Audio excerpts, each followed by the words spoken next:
the absolute best stuffed peppers. And bonus, they're super easy to make. You don't even need to parboil the peppers first.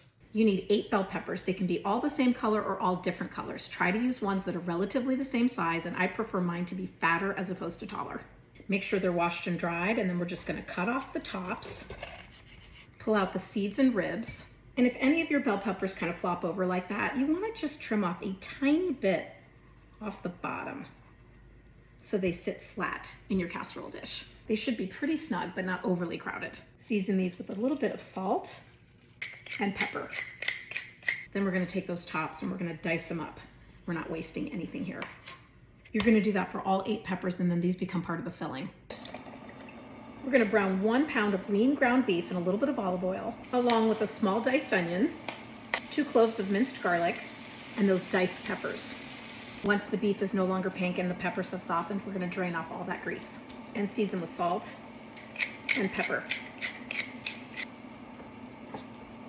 Add in 1 can of diced tomatoes with its juice, 1 can of Rotel, 1 cup of low sodium chicken broth, 3/4 of a cup uncooked long grain white rice, 3 teaspoons of brown sugar, 2 teaspoons of Worcestershire sauce, 1 teaspoon of coarse salt, 1 teaspoon of taco seasoning, and some pepper.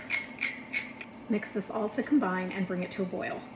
Once that's boiling, we're gonna give it 1 more stir, cover with the lid, reduce the heat to medium-low, and cook for 20 minutes. At the same time our filling is cooking, these roast uncovered in a 400-degree oven. We're gonna stir in 1/2 cup of Mexican blend shredded cheese until it's melted. And now we're gonna stuff those peppers that have been roasting. Fill your peppers all the way to the top. We're gonna sprinkle with a little bit more shredded cheese, then these go back in the 400-degree oven for 10 more minutes until the cheese is melted and the peppers are tender. The full written recipe along with proper storage information is on my website at bellyful.net if you want that. They're just perfect in every way.